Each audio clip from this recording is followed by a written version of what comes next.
اور اختراعیں اسلام کے جسم میں در آئیں، داخل ہو جائیں کہ جن کا حقیقی معنوں میں اسلام کے ساتھ تعلق نہ ہو، آقا علیہ الصلوۃ والسلام کی تعلیمات کے ساتھ تعلق نہ ہو، تو ان حالات کے اندر یہ مجددانہ تحریک اور مجدد شخصیت اپنا کردار ادا کرتی ہے۔ جیسا کہ ہم جانتے ہیں کہ پچھلے 40 سال کے اندر یعنی ان گنت مواقع ایسے آئے ہیں کہ جہاں پر امت کو رہنمائی کی ضرورت تھی، ایک فکری انتشار پیدا ہو چکا تھا اور لوگ کنفیوزڈ ہو گئے تھے، اور جیسے کہ دہشت گردی کے حوالے سے ہم دیکھتے ہیں، انتہا پسندی کے حوالے سے دیکھتے ہیں، آقا علیہ الصلوۃ والسلام کی محبت کے حوالے سے دیکھتے ہیں، میلاد مصطفیٰ صلی اللہ علیہ وآلہ وسلم کو بطور تحریک منہاج القرآن نے جس طرح آغاز کیا، آج تو اس کے امین بہت سے لوگ بن گئے ہیں، لیکن جس دور میں منہاج القرآن نے اس کا آغاز کیا وہ یونیک ہے۔ میں کئی بار پرانی ویڈیوز دیکھ رہا ہوتا ہوں، جتنے چہرے بڑے نعت خوان حضرات کے آپ دیکھ لیں، مشائخ کے دیکھ لیں، علماء کرام کے دیکھ لیں، جو آج اپنی اپنی جگہوں پر نمایاں نام رکھتے ہیں، شاید ہی کوئی ایسا چہرہ نظر آئے گا جس نے اپنا آغاز منہاج القرآن کی وساطت سے یا اس کی آغاز میں منہاج القرآن کا آمد دخل نہ ہو۔ تو یہ وہ بنیاد ہے جو آقا علیہ الصلوۃ والسلام کی محبت کی، عقیدہ کے حوالے سے محافل کی منہاج القرآن نے ڈالی۔ پھر چیزوں نے آگے بڑھنا ہوتا ہے، جس طرح افراد معاشرہ بڑھتے چلے جاتے ہیں تو اسی طرح وہ نئی ترجیحیں، تحریکیں وجود میں آتی ہیں، کام تو بڑھنا ہے، لیکن ان کے بنیاد میں، خمیر میں منہاج القرآن اور حضور شیخ الاسلام کا کنٹریبیوشن شامل ہے۔ اسی طرح آپ سوچتے چلے جائیں، تعلیم کا میدان ہو، ویلفیئر کا میدان ہو، شعور کی بیداری کی بات ہو، سیاسی افکار کی بات ہو، آج پورے پاکستان میں جو کچھ ہو رہا ہے یا جو ہوتا رہا ہے پچھلے کچھ دنوں میں، تو ہر ایک ہمارے قائد کی زبان سے ادا ہوا لفظ اور جملہ، ہر اگلا دن اور حالات اس کو سچا ثابت کرتے ہیں۔ تو یہ کتنی خوش نصیبی ہے کہ اللہ پاک نے ایسی ویژنری قیادت کے ساتھ ہمیں جوڑا ہے کہ جو اس طرح کے امور کو فورسی فرماتی ہے۔ یہ فریضہ ہر صدی میں یہ تحریکیں انجام دیتی ہیں۔ کئی بار خیال آتا ہے تنظیمی زندگی میں کام کرتے کہ باقی بھی دینی کام کر رہے ہیں تو صرف منہاج القرآن ہی کیوں؟ باقی تمام لوگ دینی کام انجام دے رہے ہیں، خدمت انجام دے رہے ہیں، اللہ پاک اسے قبول فرمائے، لیکن منہاج القرآن اس دور کی مجددانہ تحریک ہے، اور منہاج القرآن آج تک 40 سال کا ٹریک ریکارڈ آپ دیکھیں، اور آئندہ انشاءاللہ جو کچھ منہاج القرآن کہہ دیتی ہے وہی صحیح معنوں میں ٹریک ریکارڈ کے مطابق یہی دیکھنے میں آیا ہے کہ وہ صحیح انٹرپریٹیشن اس دور میں اسلام کی ہوتی ہے۔ اس وقت لوگوں کو سمجھ نہیں آتا، لیکن گریجولی ہر کوئی اس بات کے اوپر شفٹ ہو جاتا ہے۔ تو ہر دور میں آپ دیکھیں 80s کے زمانے میں جب آغاز ہوا شیخ الاسلام نے اور منہاج القرآن کے پلیٹ فارم سے یہ ویڈیو ریکارڈنگز کا سلسلہ شروع کیا، اس زمانے میں اس کو حرام جانا جاتا تھا مذہبی طبقے کے اندر، اور بلکہ یہ کہا جاتا تھا کہ یعنی توڑ دیے جاتے تھے ٹیلی ویژنز بھی، اور اس حد تک اس شدت کے اوپر اس کو حرام جانا جاتا تھا۔ اس دور میں شیخ الاسلام نے ویڈیوز کا نہ صرف سلسلہ شروع کیا بلکہ دینی مذہبی جماعتوں میں شاید منہاج القرآن پاکستان کی کوئی بھی آرگنائزیشن پاکستان میں ہو، اس میں پہلی فلی کمپیوٹرائز ہونے والی آرگنائزیشن منہاج القرآن انٹرنیشنل تھی۔ اس زمانے میں آپ نے ویڈیوز کا سلسلہ شروع کیا، آج تو سارا کچھ شفٹ ہی آن لائن ہو گیا ہے۔ تو یہ چیز آپ 40 سال پہلے فورسی فرما رہے تھے جو لوگوں کو سمجھ نہیں آ رہی تھی۔ اسی طرح بہت سارے کئی بار پچھلے کچھ واقعات ہم دیکھتے رہے ہیں مذہبی جذبات کے اندر، کیا کچھ لوگوں نے کر گزرے، کیا کچھ کرتے رہے ہیں، لیکن اس ہر ماحول کے اندر جو ایک صائب اور جو سین وائس ہمیشہ پریویل کرتی رہی ہے وہ تحریک منہاج القرآن کی اور ہمارے قائد کی ہے۔ تو یہ پہچان ہے تحریک منہاج القرآن کی اس دور میں، اور یہ تحریک منہاج القرآن کے وجود کی برکات ہے اس دور کے اندر کہ جو حقیقی موقف ہے وہ تحریک منہاج القرآن کے وجود سے ہر دور میں کم از کم اس صدی میں زندہ ہے۔ جب جب اللہ اور اس کے رسول کی اور اسلام اور شریعت محمدی صلی اللہ علیہ وآلہ وسلم کی صحیح انٹرپریٹیشن کی حاجت اس صدی میں محسوس ہوگی تو ریفر اپنے آپ کو منہاج القرآن کی طرف ہی کرنا پڑے گا۔ کوئی اسے مانے آج یا نہ مانے، کسی سے جھگڑا نہیں ہے، کسی سے اس پر اصرار نہیں ہے، لیکن یہ چیز جو لوگ دیکھ چکے ہیں اور جان چکے ہیں اس سے واقفیت بخوبی وہ رکھتے ہیں۔ اب کیونکہ اس دور میں اللہ پاک نے ہمیں اس فریضے میں شامل فرما دیا ہے، بطور تنظیم کسی بھی ملک میں ہم رہتے ہیں تو ہمیں اللہ پاک نے اس ذمہ داری میں شامل فرما دیا ہے، تو اس ذمہ داری میں شامل ہونے کے حوالے سے اور اس کو کما حق ہو ادا کرنے کے حوالے سے کچھ ذمہ داریاں ہمارے اوپر عائد ہوتی ہیں۔ وہ ذمہ داریاں کیا ہیں؟ وہ کہ جو دعوتی فریضہ سر انجام ہم دے رہے ہیں اس کو یوں اس مؤثر انداز کے ساتھ کر لیا جائے تاکہ اپنی ذمہ داری جو ہے اس کو ہم جہاں جہاں پر بھی ہمیں مقرر کیا گیا ہے، اپوائنٹ کیا گیا ہے، کیونکہ ایک تجدیدی تحریک کے نمائندے کے طور پر ہم اپنی ذمہ داری کو انجام دے رہے ہیں، تو پھر ضروری ہے کہ اس کو شاندار انداز میں ہم ادا کریں تاکہ وہ حق کما حق ہو ادا کرنے کی ہم کوشش کریں۔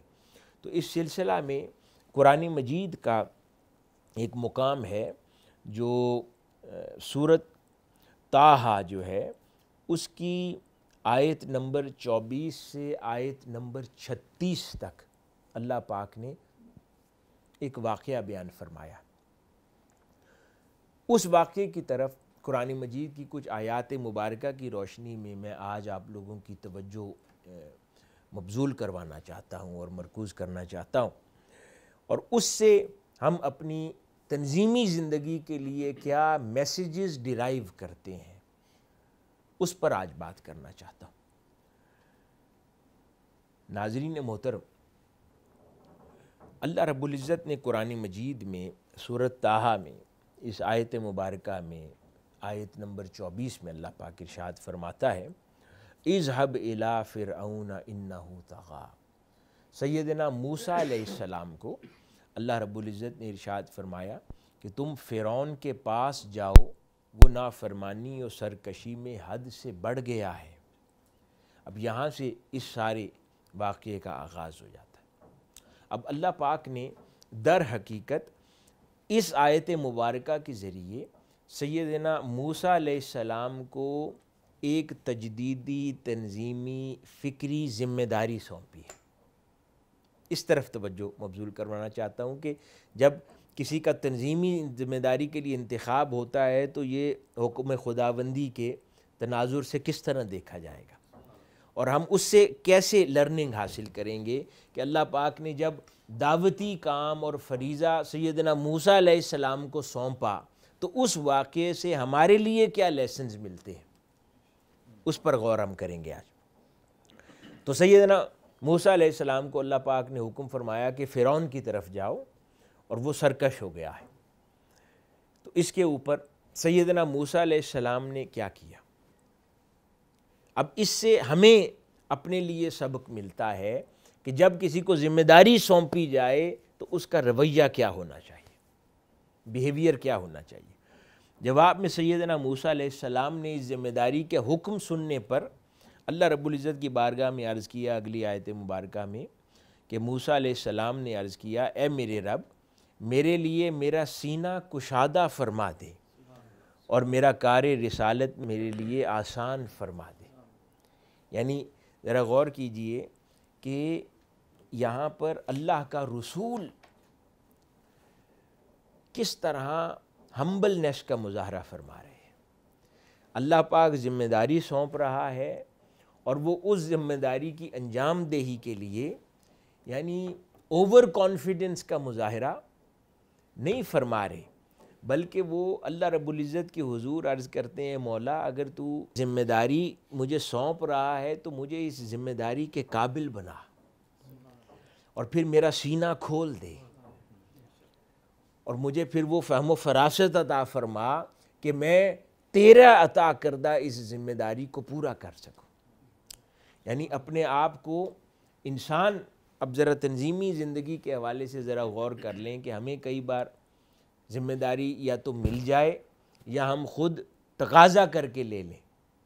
دونوں صورتوں میں یا کئی بار ہم اوور کانفیڈنس کا شکار ہو جاتے ہیں یا اپنے آپ کو عقل کل سمجھنے لگ جاتے ہیں, کسی دوسرے کی رائے کو اہمیت نہیں دیتے اور ہم سمجھتے ہیں ہم سے زیادہ بہتر اس بات کی یا اس کام کی خدمت کوئی نہیں کر سکتا. تو یہ قرآن مجید کا یہ مقام ہمیں تربیت دے رہا ہے کہ نہیں, ذمہ داری جب دی جائے تو ذمہ داری لینے کا سلیقہ کیا ہے کہ انسان پھر عجز و انکساری سے جھک جائے, اس کے اندر ہمبلنس آ جائے اور پھر وہ اللہ پاک کے حضور کانفیڈنس کا مظاہرہ نہ کرے بلکہ وہ عاجزی سے اللہ کے حضور عرض کرے کہ مولا تو اگر یہ ذمہ داری دے رہا ہے تو میں تو ناتواں ہوں, میں کمزور ہوں, میری مدد فرما اور پھر مجھے اس قابل کر دے تاکہ میں اس ذمہ داری کو پورا کر سکوں. یہ سبق ملتا ہے. پھر جب کوئی بھی ذمہ داری کسی کو عطا کر دی جاتی ہے تو اس سے اگلا سبق جو اس واقعے سے ہمیں میسر آتا ہے کہ پھر ذمہ داری پر فائز ہونے والے شخص کو پہلا کام کیا کرنا چاہیے. ذمہ داری پر فائز ہونے والے شخص کو جب کسی کو ذمہ داری سونپی جائے تو پہلا کام کیا کرنا چاہیے جو سیدنا موسیٰ علیہ السلام نے کیا.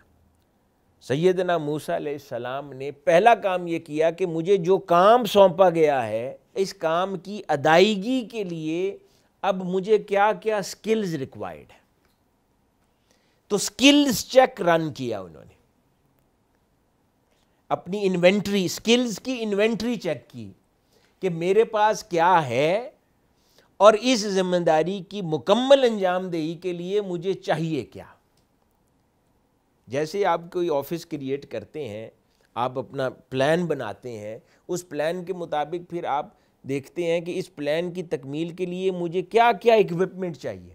آئی ٹی کا کوئی آفس ہو, آپ کہتے ہیں مجھے اس اسپیسیفیکیشن کے اتنے سسٹمز چاہیے تو میرا کام پورا ہوگا, تو آپ انوینٹری چیک رن کرتے ہیں. سیدنا موسیٰ علیہ السلام نے پھر سب سے پہلا کام اللہ کے حضور دعا کرنے کے بعد جو کیا وہ انوینٹری چیک کا رن تھا کہ آپ نے چیک کیا کہ اس کی انجام دہی کے لیے سکلز کیا ریکوائرڈ ہیں اور میرے پاس کیا ہے. جب وہ آپ نے انالیسس کر لیا, آپ نے اپنی پازیٹیو ایسپیکٹس کو بھی دیکھ لیا اور لیمیٹیشنز کو بھی دیکھا کہ کمیاں کیا ہیں اور ضرورتیں پوری کہاں ہو رہی ہیں. جب اس کو کر لیا تو پھر جس نے ذمہ داری دی تھی اس سے مدد مانگی. اللہ رب العزت کی بارگاہ میں اگلی آیت میں عرض کرنے لگے کہ میرے مولا میری زبان کی گرہ کھول دے. انوینٹری رن چیک کیا اور محسوس کیا کہ اس کی انجام دہی کے لیے مجھے تو فصاحت و بلاغت کی ضرورت ہے, دعوت کے پیغام کو مؤثر انداز میں دینے کے لیے مجھے اچھی سپیکنگ سکلز کی ضرورت ہے. تو پھر اللہ رب العزت کے حضور اس کا مشاہدہ فرما کر اللہ پاک کے حضور عرض کیا مولا میری زبان کی گرہ کھول دے, یہ کمی ہے, اس کے ساتھ تیرا عطا کردہ کام ممکنہ طور پر شاید میں صحیح طرح ادا نہ کر پاؤں, تو اس کمی کو پورا فرما دے.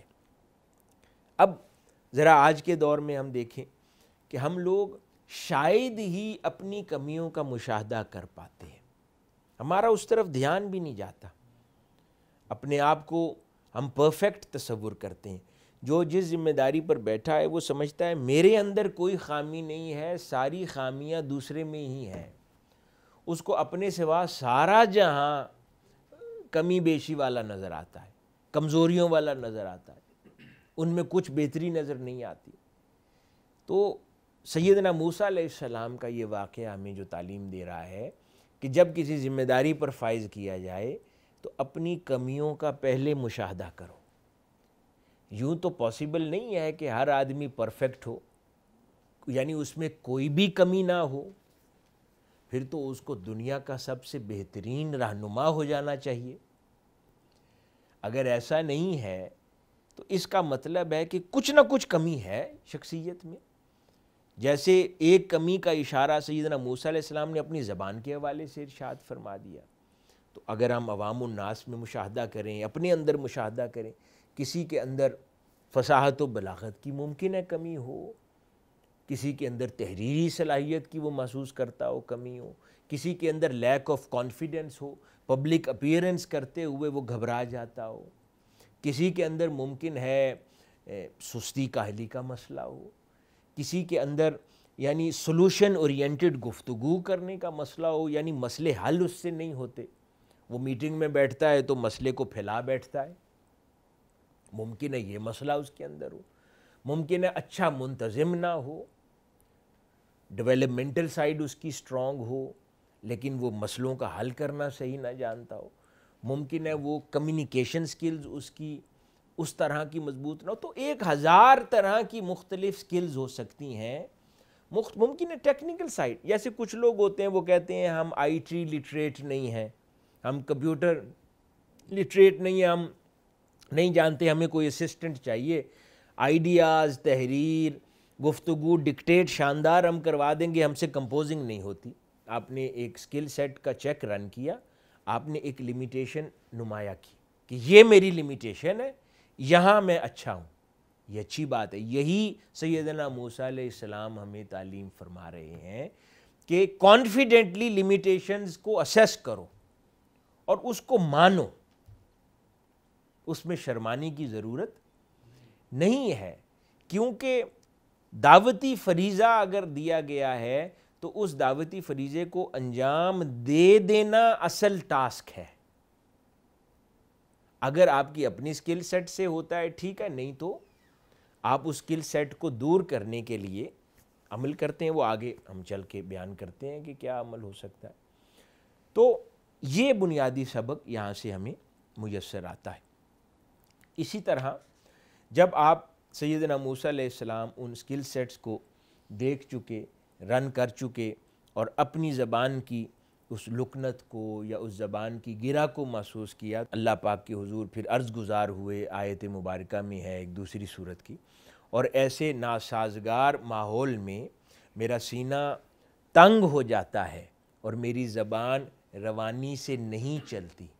یعنی ایک اور ایلیمنٹ کی طرف بھی اشارہ ہے کہ کئی بار جہاں پر فرعون کا دربار ہو یا ناسازگار ماحول ہو تو امکان ہے کہ میری زبان روانی سے نہ چلے. آپ نے اپنی شخصیت کے ایک اور پہلو کی طرف بھی اشارہ کر دیا.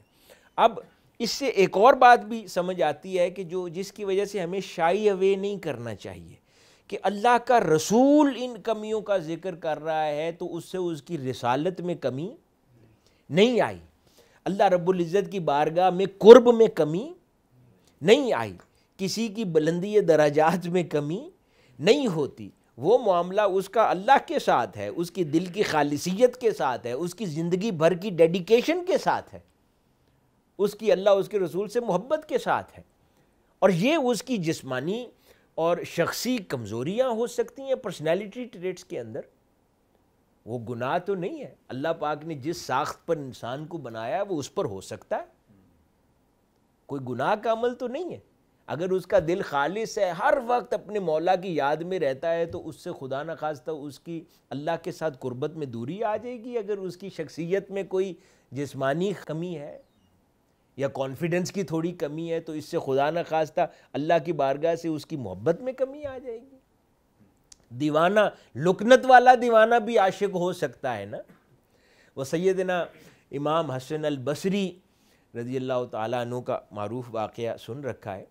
آپ کے ایک بعد میں خلیفہ ہوئے اور بڑے پیارے مرید تھے حضرت حبیب اجمی رحمۃ اللہ علیہ. تو حضرت حبیب اجمی بلند پایا اہل اللہ میں سے ہوئے ہیں، صوفیاء میں سے ہوئے ہیں، بزرگوں میں سے ہوئے ہیں. ان کی زبان میں لکنت تھی، آپ فصاحت کے ساتھ بات نہیں فرماتے تھے. قرآن مجید کی تلاوت بھی کرتے تھے تو لکنت تھی. ایک روز حضرت حسن بصری ان کے گھر کے باہر سے گزر رہے تھے تو نماز کا وقت ہو گیا، تو آپ نے دائیں بائیں دیکھا کہ میں کہیں باجماعت نماز پڑھ لوں. تو گھر کے اندر جھانکا تو حضرت حبیب اجمی جماعت کروا رہے تھے. ان کو ایک لمحہ خیال آیا کہ میں ان کے پیچھے ہی جماعت میں کھڑا ہو جاتا ہوں، پھر دوسرے لمحے خیال آیا کہ ان کی زبان میں لکنت ہے، یہ تو قرآن مجید لکنت سے پڑھتے ہیں، تو میں گھر جا کے اکیلے پڑھ لیتا ہوں۔ تو وہ چھوڑ کر پیچھے نہ کھڑے ہوئے اور آگے چلے گئے، جا کے نماز ادا کی۔ رات کو اللہ رب العزت کی ندا سنی خواب میں، اور خواب میں یہ اللہ رب العزت کے حضور عرض کر رہے تھے کہ مولا میں تجھے کہاں پا سکتا ہوں؟ تو اللہ پاک نے ندا دی کہ حسن بصری تجھے موقع تو ملا تھا آج مجھے پانے کا، تو نے خود میری قربت چھوڑ دی۔ عرض کیا مولا کہاں ملا تھا وہ موقع؟ فرمایا جب تو حبیب اجمی کے پاس سے گزرا تھا اور تو اس کے پیچھے جماعت میں کھڑا ہو سکتا تھا، پر تیرے دل میں خیال آیا اس کی زبان پر تو لکنت، تو پر وہ میرا اتنا مقرب ہے کہ اس کی لکنت معنی نہیں رکھتی۔ سیدنا بلال رضی اللہ تعالیٰ عنہ، آپ کی زبان سے کچھ الفاظ صحیح پرناؤنس نہیں ہوتے تھے، لیکن اللہ پاک کو سیدنا بلال کی اذان اتنی محبوب تھی۔ کیوں؟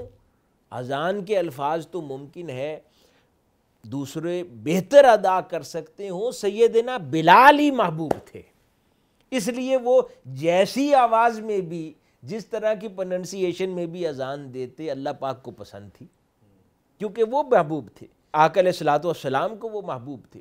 تو یہ کمزوریاں کسی کو مرتبے میں نیچے نہیں کر دیتی، اس لیے اس سے شائی اوے کرنے کی ضرورت نہیں ہوتی۔ جو ذمہ داری ملی ہے اس کو پورا کرنے کے لیے مینجمنٹ کی جائے، نہ کہ اپنی کمزوریاں چھپائی جائے۔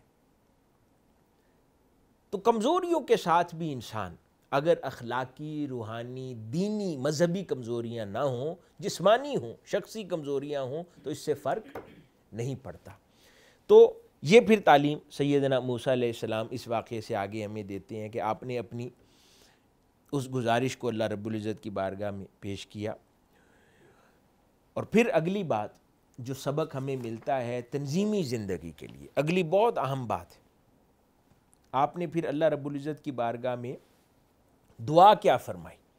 عرض کیا کہ مولا مجھے وہ فصاحت یا وہ آسانی عطا فرما دے کہ لوگ میری بات آسانی سے سمجھ سکیں۔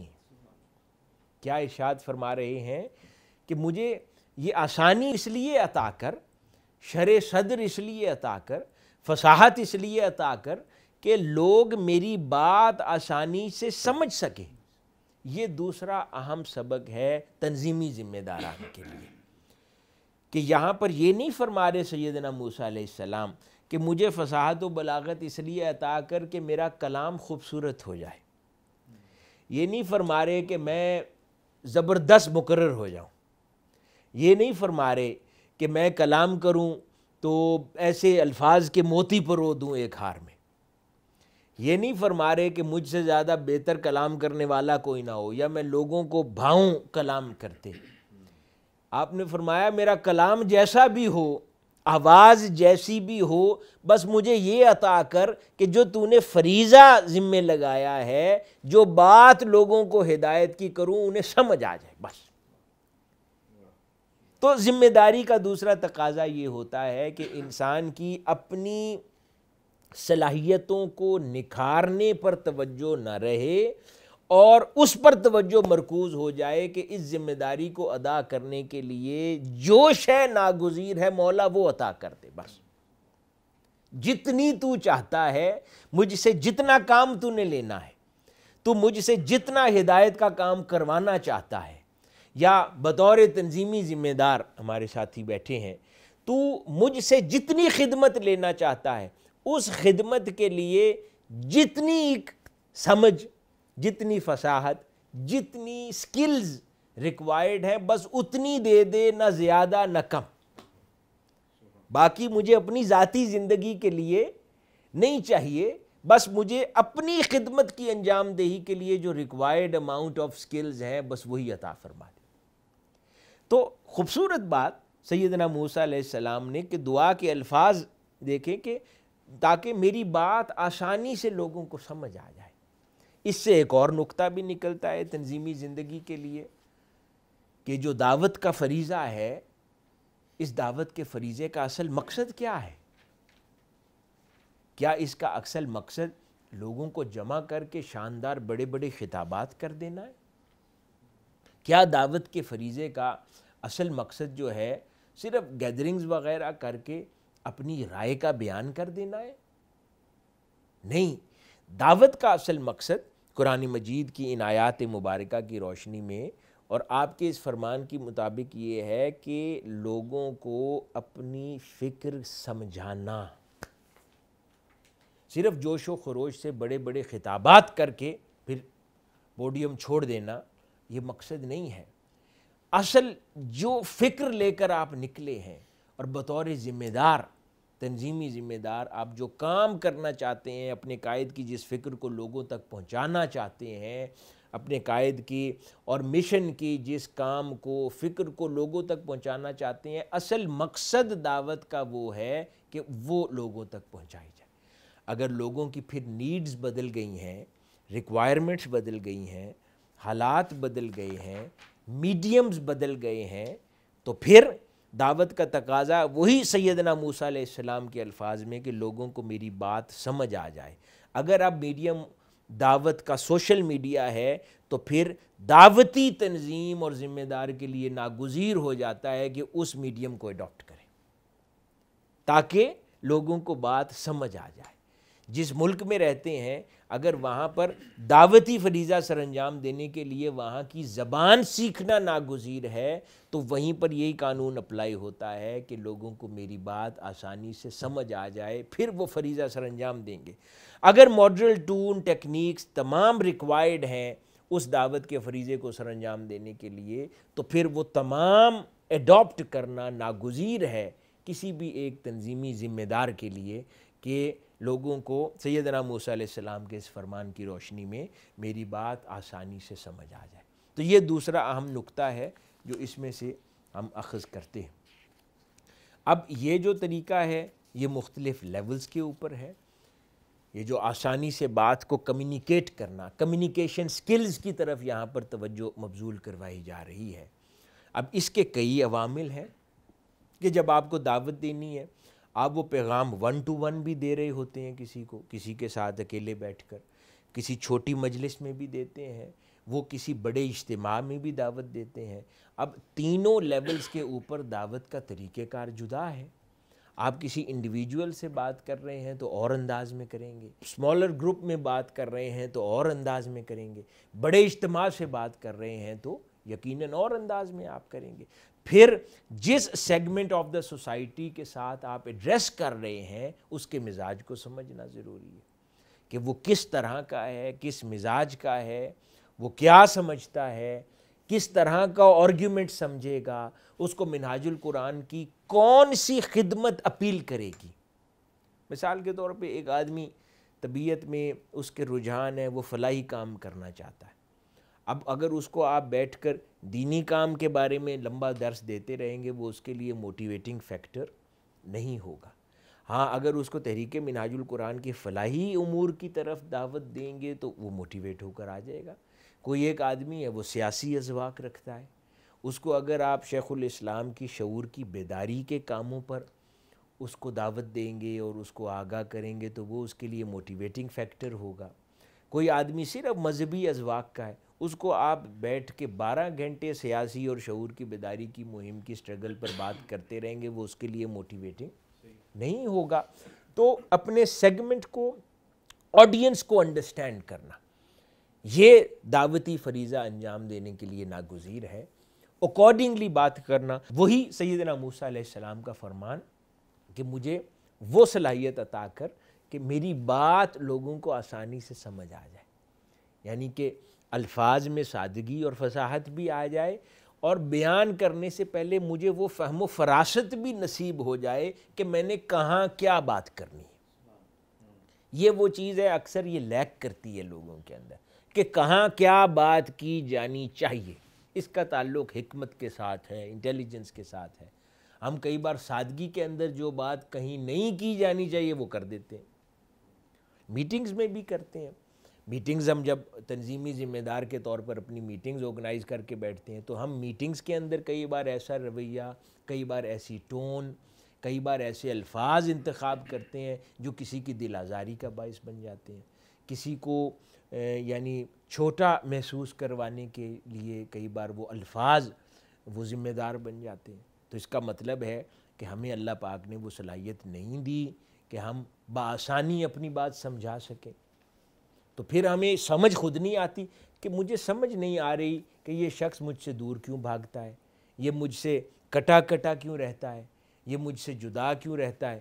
تو کئی بار انسان سوچتا ہے کہ میں نے کیا ایسا غلط کہہ دیا، ہو سکتا ہے اس چیز کی ضرورت اور مثال کے طور پر کوئی آدمی آپ کے پاس آیا ہے، تازہ تازہ آیا ہے، ایک خاص فیلڈ سے اس کا تعلق ہے، وہ آپ کے پاس آیا ہے، تو اب دو ہی صورتیں ہیں کہ آتے ساتھ ہی اس کو یا تو اس کی خامیوں کے اوپر لمبا سا لیکچر دے دیں، وہ بھی ایک طریقہ ہے، یا دوسرا طریقہ یہ ہے کہ پہلے اس کو آپ قریب کریں، پیار سے قریب کریں، جب آپ کے ساتھ جڑ جائے پھر آہستہ آہستہ اس کو اپنے رنگ میں رنگنے کی کوشش کریں، اور جن چیزوں کو سمجھتے ہیں کہ یہ خامیاں شمار ہوتی ہیں ان کو اس کی شخصیت سے نکالنے کی کوشش کریں۔ اگر پہلے دن ہی اس کو تنبیہی اصلاحی سخت لیکچر دے دیا جائے گا تو ہو سکتا ہے وہ شخص گھبرا جائے، وہ پہلے دن ہی دور بھاگ جائے اور وہ اصلاح کی طرف آئے ہی نہ۔ یہ ایسے ہی ہے کہ جیسے اولاد ہے، آپ اولاد کو اگر ساری بات ہی پہلے دن سے ڈانٹ کے کریں گے اور اس سے پہلے کبھی پیار نہیں دیا ہوگا تو وہ آپ کی ڈانٹ کو نہیں سمجھے گا۔ تو اولاد کو پہلے آپ پیار جب دے چکے ہوتے ہیں، اس کے بعد جب اس کو کبھی ڈانٹ بھی لیں تو پھر ڈانٹ بری نہیں لگتی، لیکن اس کو صرف پہلے دن ہی صرف ڈانٹ دیں تو پھر وہ اس کو ڈانٹ عجیب لگتی ہے۔ تو یہ بھی در حقیقت اسی کمیونیکیشن سکلز کی کیٹیگری میں فال کرتا ہے۔ اب آگے ذرا چلتے ہیں، اسی کمیونیکیشن کے حوالے سے آگے کیا اللہ رب العزت کی بارگاہ میں سیدنا موسیٰ علیہ السلام عرض کر رہے ہیں کہ سب سے پہلے تو عرض کر دیا انہوں نے کہ مولا میرے اندر یہ کمی ہے، اس کو دور فرما دے۔ پھر دوسری بات کہ پھر مجھے وہ صلاحیت دے جو بات کروں وہ آسانی سے کروں اور میری بات ان کو سمجھ آ جائے۔ اور پھر تیسری چیز انہوں نے عرض کی کہ اے میرے مولا میرے ساتھ میرا معاون اور مددگار میرا بھائی ہارون کھڑا کر دے، وہ جو کمی میں عرض کر رہا ہوں اس کمی کے اندر وہ مجھ سے بہتر ہے، وہ فصاحت و بلاغت میں کمیونیکیشن سکلز میں مجھ سے بہتر ہے۔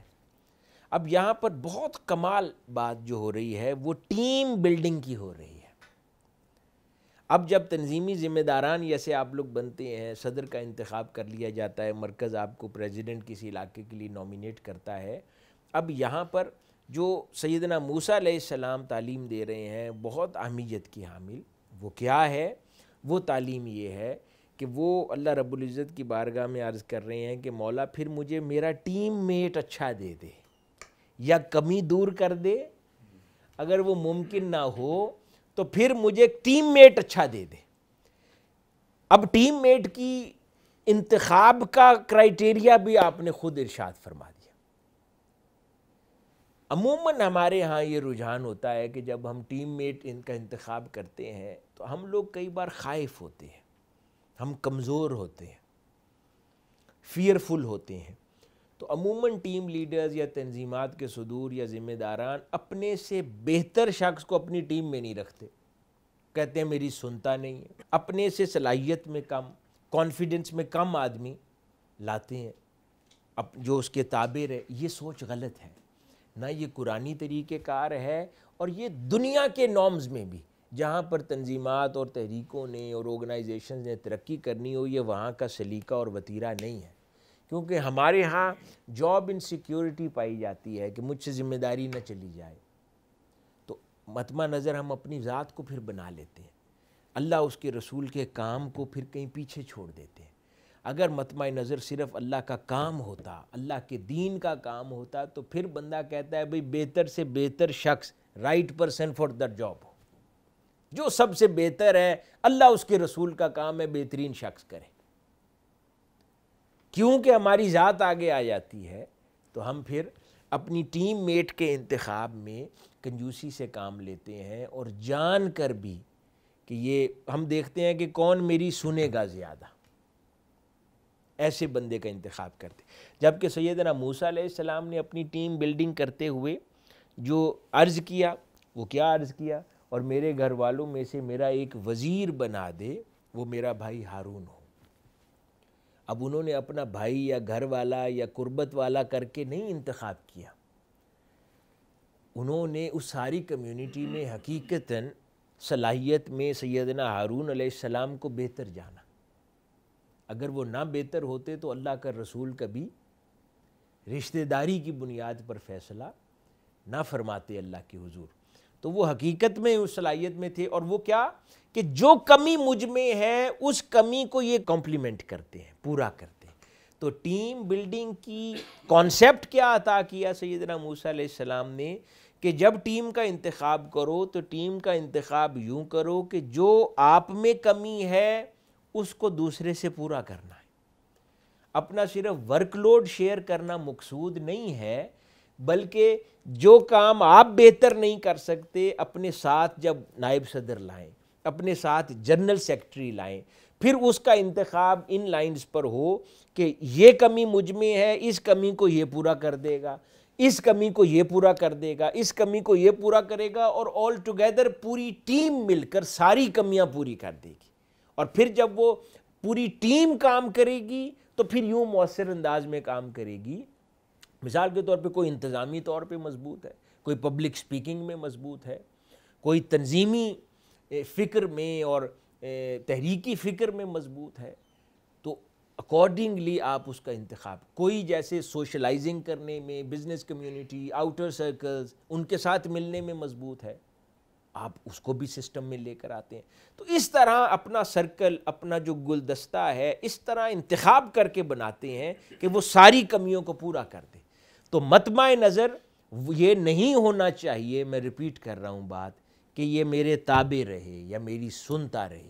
مطمع نظر یہ ہونا چاہیے کہ جو فریضہ اللہ اس کے رسول کی طرف سے سونپا گیا ہے، اس کی کما حقہ ادائیگی کے لیے جو جو اسکل سیٹ ریکوائرڈ ہے، یہ ٹیم ایسی بن جائے تنظیم کہ سارے اسکلز کسی نہ کسی کے صورت میں آئیں تو پورا گلدستہ مکمل ہو جائے. یہ فکر ہونی چاہیے. اس کے اندر پھر آگے ایک اور بڑا پیارا سبق، جب اپنے ساتھ انہوں نے ایک اور آیت مبارکہ میں الفاظ ہیں، سیدنا موسیٰ علیہ السلام نے اللہ رب العزت کی بارگاہ میں عرض کیا کہ پھر اس سے میری کمر ہمت مضبوط فرما دے. یعنی کہ جو ٹیم سیدنا ہارون علیہ السلام کی صورت میں مجھے عطا فرمائے وہ ایسی ہو کہ اس سے میری جو کمر ہمت ہے وہ مضبوط ہو جائے، میری اسٹرینتھ میں اضافہ ہو. یہ بڑی اہم بات ہے.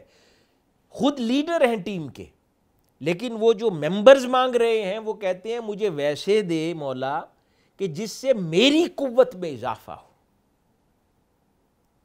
یہ بڑا ناگزیر. اور پھر یہ ممبرز کے لیے دوسرا پیغام ہے کہ جس کو آپ کا لیڈر چنا گیا ہے، آپ کا سربراہ چنا گیا ہے، تو ممبر نے اس کی قوت میں اضافہ کرنا ہے، نہ کہ اپنی الگ قوت بنا کے بیٹھ جانا ہے. جو آپ کا علاقے کا NEC کا صدر ہے یا ذمہ دار ہے علاقائی آپ کی تنظیم کا، جس کو مرکز نے ذمہ داری دی ہے صدارت کی جتنے عرصے کے لیے، تو اس کے ساتھ جڑنے والے لوگوں نے مل کر اس تنظیم کی قوت میں اضافہ کرنا ہے اور اس صدر کا دست و بازو بننا ہے کام کے لیے. پھر دوبارہ موقع آئے گا تو کسی اور کو وہ ذمہ داری میسر آ جائے گی. تو یہ چیز آگے اسی دعوتی طریقے پر میں ایک اور بات پھر عرض کروں. جو کمیونیکیشن کی بات ہو رہی تھی، جب یہ دونوں اکٹھے ہو گئے سیدنا موسیٰ علیہ السلام اور سیدنا ہارون علیہ السلام، اگلی بات جو اللہ پاک نے ان سے ارشاد فرمائی، اب ان دونوں سے اللہ پاک فرما رہا ہے سو تم دونوں، اب پہلے فرمایا نا کہ فرعون کے پاس جاؤ، وہ سرکش ہو گیا ہے اور ایسا سرکش کی خدائی دعویٰ کر رہا ہے، وہ طاقتور ہے.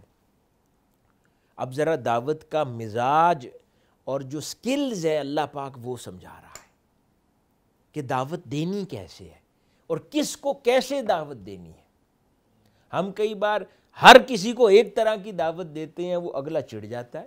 ہر کسی کو ایک انداز میں ڈیل کرنے کی کوشش کرتے ہیں، اگلا چڑ جاتا ہے.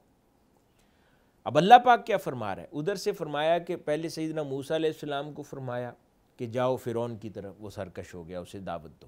پھر دوسری جگہ وہ پورا ایک سلسلہ جاری رہا، پھر آپ نے ٹیم اپنی بیلڈ کر لی، سیدنا ہارون علیہ السلام کو ساتھ لے لیا، پھر اللہ پاک نے پھر دونوں سے خطاب فرمایا۔ اس میں ایک اور بڑا خوبصورت نقطہ جو سمجھ آتا ہے کہ ٹیم کی ریکگنیشن بطور ٹیم ہوتی ہے،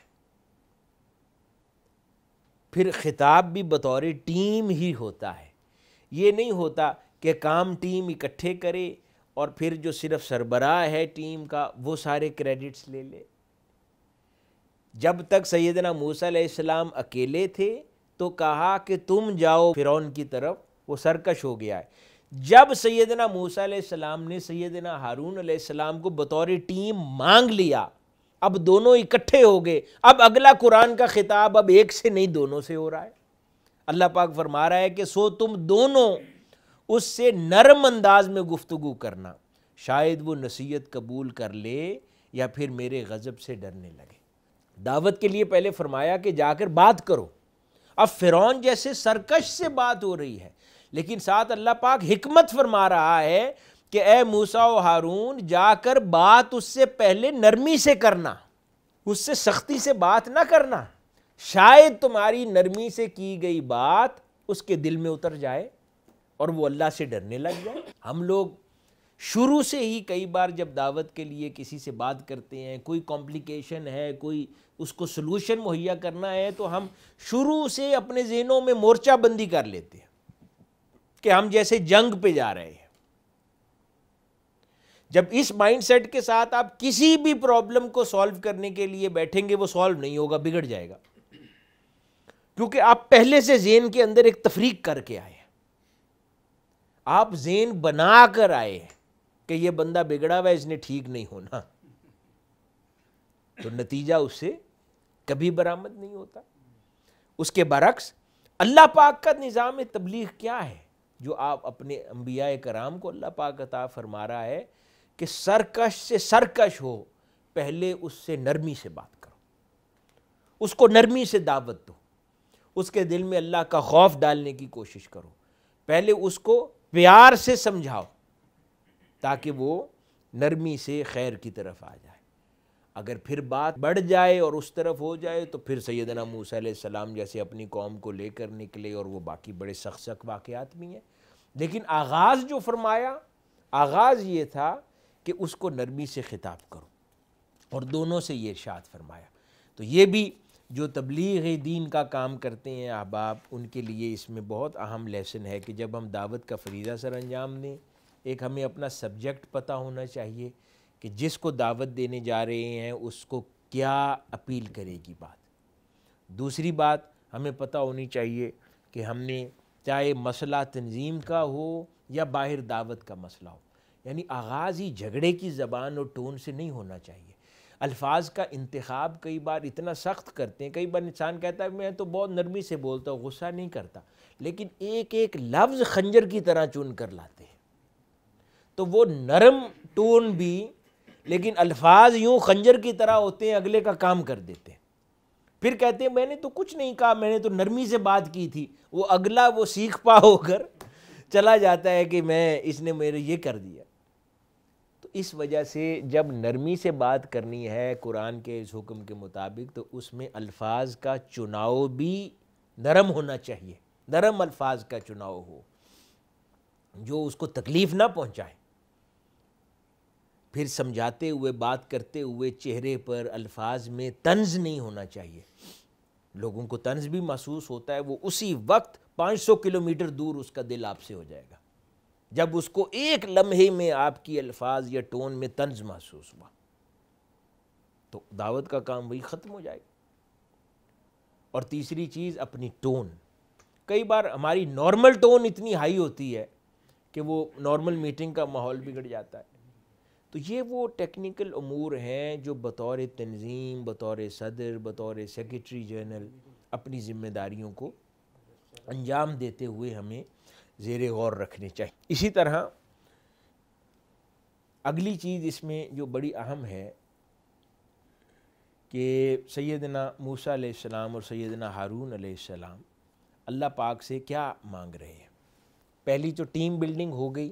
اب اگلا حصہ مشن کی اورینٹیشن، یعنی کہ مقصد کیا ہے، ہم کام کیوں کر رہے ہیں، اس کی آگہی اور کلیئرٹی، یہ بڑا ناگزیر ہے. اور پھر پوری ٹیم کا ایک پیج پر ہونا، اور پھر اس پوری تنظیم کا مرکز کے ساتھ ایک پیج پر ہونا. اگر شاخ الگ الگ رخ لے لے گی تو کبھی بھی یکسوئی میسر نہیں آئے گی، اور اس کی صورت میں کبھی بھی منزل قریب نہیں آئے گی. تو مشن کی اورینٹیشن، اب وہ یقیناً منزل اسی قائد نے ہمیں عطا کی ہے. ایک مشن، ایک ویژن ایک جگہ سے میسر آتا ہے، لیڈرشپ سے. پھر اس ویژن کا امین مرکز ہوتا ہے. پھر اس مرکز وہ آگے ٹرانسفارمیشن اس کی اور جو کمیونیکیشن ہے اس ویژن کی، مرکز آگے تنظیمات تک کرتا ہے. ملکوں میں وہ این ای سیز کو میسر آتی ہے، این ای سیز سے وہ ایل ای سیز میں جاتی ہے. نیچے جو ریجنل کاؤنسلز ہیں، اوپر جیسے ایشین کاؤنسل ہے یا باقی، ان کے ذریعے این ای سی کو جاتی ہے، این ای سی کو ایل ای سیز کو جاتی ہے. تو ایک ہیرارکی ہے، وہ ویژن اس طرح جاتا ہے. تو سب کا ایک پیج پر، پھر ایک تنظیم کا اپنے صدر کے ساتھ ایک کانسیپٹ میں، ایک پلان پر جمع ہونا وہ ضروری ہے. اب یہ حکمن نہیں ہو سکتا، یقیناً اس کے لیے مشاورت درکار ہے. وہ بھی آگے نقطہ آ رہا ہے، اسی واقعے میں ہم اس کو کریں گے ڈسکس. اب کیا فرما رہے ہیں قرآن مجید میں یہ دونوں، سیدنا موسیٰ علیہ السلام اور سیدنا ہارون علیہ السلام، اللہ رب العزت کی بارگاہ میں عرض کر رہے ہیں کہ مولا ہمیں یوں جمع کر دے اور صلاحیتیں عطا کر تاکہ ہم دونوں کثرت سے تیری تسبیح کیا کریں اور ہم کثرت سے تیرا ذکر کیا کریں. بے شک تو ہمیں سب حالات کے تناظر میں خوب دیکھنے والا ہے. اب یہ بہت گہرا نکتہ ہے. منزل اور مقصد تو وہ تھی جو اللہ پاک نے پہلے ارشاد فرمائی کہ فرعون باغی ہو گیا ہے، جا کر اس کو دعوت دو اور اسے سمجھاؤ. منزل یہ تھی. اور بنی اسرائیل کو ظلم کے اور ظالم کے شکنجوں سے آزاد کروا. منزل تو اللہ پاک نے پہلے بتا دی تھی. اب یہ جو ٹیم ہے یہ اللہ پاک کے حضور کس طرح بیان کر رہے ہیں اپنے مقصد. وہ کہہ رہے ہیں کہ مولا تاکہ ہم تیری تسبیح اور ذکر بلند کر سکیں. تو یوں سمجھیں کہ اگر چاہے وہ فرعون کو دعوت بھی دی جا رہی ہے، بنی اسرائیل کے لیے کوئی پولیٹیکل سٹرگل بھی کی جا رہی ہے، تو وہ پھر سیاست برائے سیاست نہیں ہے. یہ دوسرا نقطہ میں عرض کرنا چاہتا ہوں. کئی لوگ ہمارے جذباتی ہو جاتے ہیں، اپنے اصل مقصد سے پیچھے ہٹ جاتے ہیں. اصل مقصد اللہ پاک کی تسبیح اور ذکر کا بلند کرنا ہے، اس کے نظام کا بلند کرنا ہے. اللہ اور اس کے رسول صلی اللہ علیہ وآلہ وسلم، یہ آج کے دور کے حوالے سے عرض کر رہا ہوں، آقا علیہ الصلوۃ والسلام کی تعلیمات، آپ کی محبت کا فروغ ہے. باقی سب کچھ رستہ ہے، منزل اللہ اور اس کے رسول کا ذکر کا بلند ہو جانا ہے. اسی طرف سیدنا موسیٰ علیہ السلام اور سیدنا ہارون علیہ السلام نے اشارہ فرمایا کہ وہ جو فرعون کو ہم دعوت بھی دیں گے، بنی اسرائیل کو آزاد بھی کریں گے، اس سب کو وہ ضم فرما رہے ہیں اس امر میں، اس منزل میں، جسے وہ کہہ رہے ہیں کہ تاکہ ہم تیری تسبیح کر سکیں، تاکہ ہم تیرا ذکر بلند کر سکیں، تیرا ذکر کر سکیں. تو جتنی بھی تنظیمی سرگرمیاں ہوں، اس کا مقصد الٹیمیٹلی اللہ اور اس کے رسول کی رضا ہوتی ہے، اللہ اور اس کے رسول کے ذکر کو عام کرنا ہوتا ہے، اللہ اور اس کے رسول کی عطا کردہ تعلیمات پر عمل پیرا ہو جانا ہوتا ہے. بس وہ اس اصل منزل کے حصول کے لیے باقی ساری راہیں ہیں، وہ سارے رستے ہیں جن پر چل کر ہم اس سفر کو طے کرنے کی کوشش کرتے ہیں. تو جب اللہ پاک کی حضور سے انہوں نے یہ تقاضا کر لیا تو اللہ پاک نے پھر قرآن مجید میں انہیں نوید عطا فرمائی. اللہ پاک نے ارشاد فرمایا، اے موسیٰ تمہاری ہر مانگ تمہیں عطا فرما دی ہے. اب اس میں جو خاص نقطہ ہے، اس کے بعد سے آن ورڈ تھرو آؤٹ جہاں پر بھی سیدنا موسیٰ علیہ السلام اللہ رب العزت کے حضور عرض کرتے جا رہے ہیں، وہاں میں اور ہارون، پھر کوئی بھی بات نہیں آگے ہو رہی ہے. تو موسیٰ علیہ السلام اپنا تذکرہ اور سیدنا ہارون علیہ السلام دونوں کا اکٹھے فرماتے چلے جاتے. اللہ پاک بھی جب خطاب فرماتا ہے دونوں سے اکٹھے خطاب فرما رہا ہے. تو اس سے ایک اور نقطہ سمجھ آتا ہے کہ پھر تنظیم میں اور ٹیم کے اندر جو ناگزیریت ہے وہ مشاورت پر ہے. یعنی ہر چیز جو وہ ارشاد فرما رہے ہیں اور عرض کر رہے ہیں کہ مولا میں اور ہارون یہ کریں گے، میں اور ہارون، اس کا مطلب ہے کہ ان کی ٹیم بہت شاندار ہے اور آپس میں ہر چیز وہ مشورے سے کر رہے ہیں، اس لیے میں اور ہارون مشاورت سے چل رہے ہیں۔ تو کامیاب ٹیم کی ایک اور علامت جس کی طرف اشارہ کیا گیا وہ مشاورت ہے کہ آپس میں تنظیم کا، مشاورت کا عمل مؤثر ہونا چاہیے۔ ہم کئی بار دیکھتے ہیں بہت ساری تنظیمات کے اندر صدور ہیں، ذمہ داران ہیں، کئی جگہ صدر اور سیکرٹری جنرل صرف وہ آپس میں مشاورت کے عمل سے تو گزر لیتے ہیں، باقی تنظیم کو اتنا مؤثر نظام مشاورت میں انوالو نہیں کرتے، یا چند لوگ مل کر بیٹھ جاتے ہیں اور باقیوں کو مؤثر طریقے کے ساتھ انوالو نہیں کرتے۔ تو یہ یا میٹنگز کا ایک نظام جو مرکز نے نظام العمل دیا ہوا ہے، باقاعدگی کے ساتھ ان کی میٹنگز کو نہیں اڈاپٹ کرتے، سسٹم کو اتنی زیادہ عدد میں میٹنگز کا انعقاد نہیں ہوتا، اور سنگل ہینڈڈلی فیصلہ جات کئی بار تنظیمات کے اندر کیے جا رہے ہوتے ہیں۔ تو یہ اس تنظیمی تحریکی روح کو اپنے جسم سے نکال دینے کے مترادف ہے جب آپ تنظیم ہونے کے باوجود بھی مشاورت کے عمل سے پوری طرح نہ گزریں۔ تو اس لیے یہ ذمہ داری ہے ہر شخص کی، ہر صدر کی، ہر سیکرٹری جنرل کی، جس کو بھی فکری اور تنظیمی شعور زیادہ ہو، اس کی ذمہ داری ہے کہ وہ انشور کروائے کہ ہر کیے جانے والا فیصلہ مشاورت کے ساتھ ہو رہا ہے۔ اور یہی بنیادی طور پر سیدنا موسیٰ علیہ السلام اور سیدنا ہارون علیہ السلام کے اس واقعے سے ہمیں سمجھ آتی ہے کہ جب بھی وہ اللہ پاک کے حضور گزار ہو رہے ہیں میں اور ہارون، تو اس میں ایک چیز بڑی واضح ہے کہ وہ مشاورت کا عمل دخل ہے۔ اور پھر سیدنا موسیٰ علیہ السلام کا ہر موقع پر نام پہلا ہونا اور سیدنا ہارون علیہ السلام کا نام بعد میں آنا، یہ اس بات کی علامت ہے کہ ہیرارکی کا احترام باقی ہے، کہ جس کو اللہ پاک نے اوپر رکھا ہے وہ اوپر ہے، جو ٹیم میٹ کے طور پر نیچے ہے وہ نیچے ہے۔ تو جس کو انچارج بنایا ہے اس کے انچارج ہونے کا احترام ہمیشہ باقی رہنا چاہیے، اور جس کو اس کے ساتھ ٹیم میٹ بنایا گیا ہے اس کے ٹیم میٹ ہونے کا ایک نظام اور احترام ہمیشہ باقی رہنا چاہیے۔ تو یہ ایک اور نقطہ اس سے ہمیں ملتا ہے۔ پھر اسی طرح جو آیت مبارکہ میں آگے چلتے ہیں، اللہ پاک فرماتا ہے پھر ہم نے ان کے بعد موسیٰ اور ہارون کو فرعون اور اس کے سرداران قوم کی طرف اپنی نشانیوں کے ساتھ بھیجا، تو انہوں نے تکبر کیا اور وہ مجرم لوگ ہیں۔ پھر آگے چلتے ہیں سورۃ یونس میں، ارشاد فرمایا اللہ پاک نے، اور ہم نے موسیٰ اور ان کے بھائی، ہر جگہ پر اب دونوں کا نام اکٹھے آ رہا ہے۔ اس میں وہ جو کریڈٹ کا مسئلہ آ جاتا ہے نا تنظیمات کا، وہ یہاں ایڈریس ہوتا ہے کہ جب کام ہوتا ہے پھر پوری ٹیم کے ساتھ، جب مبارکباد بھی دی جائے مرکز سے تو ٹیم کو دی جائے۔ اللہ پاک کی سنت ہے، اللہ پاک جب سیدنا موسیٰ علیہ السلام سے بات کر رہا ہے تو پھر موسیٰ اور ان کا بھائی، خالی موسیٰ علیہ السلام بھی کہہ سکتا تھا اللہ پاک، وہ رسول ہے، لیکن پھر نہیں، ان کی ٹیم کو ساتھ اپریشیٹ کر رہا ہے۔ اور جب وہ بھی مخاطب کرتے ہیں سیدنا موسیٰ علیہ السلام تو اپنی ٹیم کا ساتھ نام لیتے ہیں اللہ کے حضور۔ تو یعنی کریڈٹ، صدر کو کریڈٹ اپنی ٹیم کو دلوانا آنا چاہیے، یہ اللہ کی سنت سے بھی واضح ہے جو مرکز کو ادا کرنی چاہیے، اور یہ صدر کو اپنی ٹیم کے حوالے سے یہ سیدنا موسیٰ علیہ السلام کی سنت بن جاتی ہے جس کو ادا کرنا ضروری ہے۔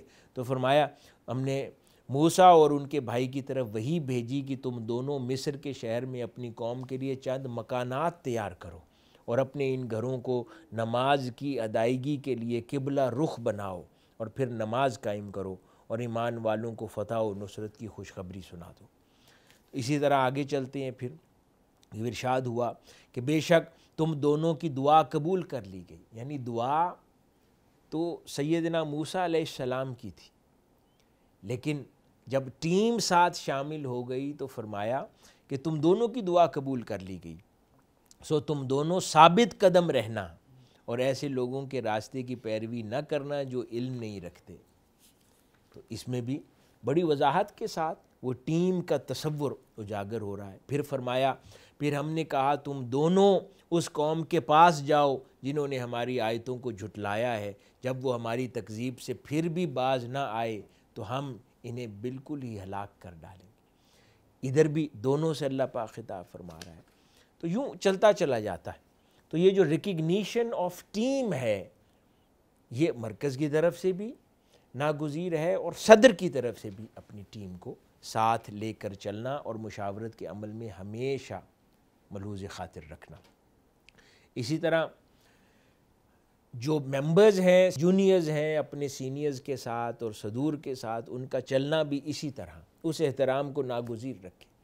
یعنی اب ٹیم تو سیدنا موسیٰ علیہ السلام اور سیدنا ہارون علیہ السلام کی اللہ پاک نے بنا دی سیدنا موسیٰ علیہ السلام کے تقاضے میں، لیکن آگے پھر بہت سی آیات اس طرح کی آتی ہیں. اب فصاحت و بلاغت میں بھی سیدنا ہارون علیہ السلام زیادہ ہیں، اسی مقصد کے لیے مانگے گئے ہیں. لیکن عجیب بات ہے کہ جب فرعون کے دربار میں بات کر رہے ہیں اور جو دعوت دیتے ہیں اس وقت ان ٹوٹیلٹی بات اب سیدنا موسیٰ علیہ السلام کی پھر ہوتی ہے. اب وہ فصاحت و بلاغت کے لیے گئے ہوئے ہیں، لیکن کیونکہ وہاں پر اب ہیرارکی کا احترام ہے کہ نیچے جتنا مرضی معیاری کردار ٹیم میٹ ادا کر رہا ہو، پھر وہ ایک احترام ہے کہ جس کو ہیڈ بنایا گیا ہے اس کو ہیڈ بنایا گیا ہے، وہ پھر اس ٹیم ایفرٹ ہے. اور اگر ٹیم میں ایک نام بولنا ہو تو پھر اس کے ہیڈ کا بولا جائے گا. سارے باقی معیاری کام انجام دیتے ہیں، لیکن پھر وہاں پر صرف حضرت موسیٰ علیہ السلام کی بات ہو رہی ہے، باقی پھر وہ ایفرٹس اس میں ضم ہو جاتی ہیں. اسی طرح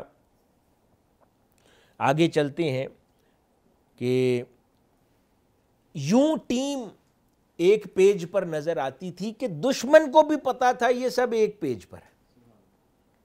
اس طرح کا لیول آف جو مرجر ہے اور لیول آف ٹیم بلڈنگ ہے وہ یہ ہونا چاہیے کہ دشمن کو بھی نظر آئے یہ ایک ہے، ایک فکر ہے. اب یہ دونوں فرعون کے دربار میں جب پیغام دے رہے ہیں تو فرعون کیا کہہ رہا ہے؟ فرعون نے کہا کہ تو اے موسیٰ تم دونوں کا رب کون ہے؟ یعنی اب وہ سیدنا موسیٰ علیہ السلام سے نہیں مخاطب صرف ہو رہا، اسے پتہ ہے کہ یہ دونوں ایک پیج پر ہے، ایک ٹیم ہے، تو دونوں کی بات کی. پھر کہا کہیں بس سارے جادوگر سجدہ کرتے ہوئے گر پڑے اور وہ کہنے لگے ہم سارے جہانوں کے پروردگار پر ایمان لائے جو موسیٰ اور ہارون کا رب ہے. یہ بھی ٹیم ورک ہے کہ اب رسالت تو سیدنا موسیٰ علیہ السلام کے پاس ہے، لیکن جب نظر آنا ہے لوگوں میں تو ایز اے ٹیم اس کے اندر پھر کوئی لوگ سپیس کریٹ نہ کر سکے کہ اس کے اندر دشمنی ڈال سکیں، اس کے اندر مفارقت ڈال سکیں، جدائی ڈال سکیں، فتنہ ڈال سکیں. گروپنگ وجود میں نہیں آنی چاہیے کہ تنظیم تو ایک ہو لیکن اس میں گروپس کئی ہوں کہ 4 لوگ ایک کے ساتھ بیٹھنا پسند کرتے ہیں اور 4 لوگ ایک کے ساتھ بیٹھنا پسند کرتے ہیں. تو یہ سب کچھ اپنی ذات کے لیے ہو رہا ہے، پھر اللہ اس کے رسول کے لیے نہیں ہے. اللہ اور اس کے رسول کے لیے تو اتحاد ہے، اللہ اس کے رسول کے لیے تو وہ کام ہے جس میں انتشار نہ ہو، جس میں تفرقہ نہ ہو، جس میں جدائی نہ ہو، جس کے اندر پھوٹ نہ ہو. کہیں پر پھوٹ، تفرقہ، انتشار، فتنہ پایا جاتا ہے تو وہ اپنی ذاتوں کے لیے کام ہو رہا ہے، وہ اللہ رسول کے لیے نہیں ہو رہا. جتنا بھی نفس سمجھائے آپ کو کہ یہ کام تو آپ اللہ اس کے رسول کے لیے کر رہے ہیں کہ نہیں، آپ اس کو نگیٹ کر دیں کہ نہیں، اگر فتنہ ہے، گروپنگ ہے تو یہ اللہ اس کے رسول کے لیے نہیں ہے. اگر کبھی تھا بھی تو اب نامنظور ہے، اب قبول نہیں ہے، کیونکہ اس میں گروپنگ آ گئی ہے، اس میں اب فتنہ آ گیا ہے. اس لیے ان ملکوں سے کام کی برکت اٹھ جاتی ہے. آپ لوگوں نے دیکھا ہوگا جہاں فتنہ آ جاتا ہے، جہاں گروپنگز آ جاتی ہیں، وہاں سے مشن کے کام کی برکت اٹھ جاتی ہے. کام میں وہ رنگ نہیں رہتا، کام میں وہ رونق نہیں رہتی، کیونکہ گروپس آ جاتے ہیں. اور گروپس کیوں وجود میں آتے ہیں؟ جب انڈیویجولز تکڑے ہو جاتے ہیں، ان کی انا، ایگو تکڑی ہو جاتی ہے، پھر اپنے دوست احباب کو اپنے گرد وہ بیٹھتے ہیں. اب وہ جھگڑا ہوتا ہے آپسی، ایگو کا جھگڑا ہوتا ہے. یعنی ایک تنظیم کے 3 تگڑے لوگ ہیں، وہ چودراہٹ ہے اپنی اپنی، اس کے اندر وہ تنظیم کو بانٹ کے 3 حصوں میں کر دیتے ہیں، جس کا نقصان مشن کو ہوتا ہے. مشن کے ذریعے اللہ اس کے رسول کے دین کے پیغام کو نقصان ہوتا ہے. تو اس وجہ سے اس انتشار اور فتنے سے بچنا چاہیے، ایک نظر آنا چاہیے. یعنی دشمن بھی اگر شناخت کر کے بتا سکے نا یہ الگ گروپ ہے، یہ الگ گروپ ہے، تو بہت شرم کی بات ہے. تو ٹیم بلڈنگ کا تصور ایک ہے، پھر منزل اور کامیابی میسر آتی ہے. آگے پھر تنظیمی زندگی کے اندر اگلی اہم بات ہے ڈیلیگیشن آف پاور.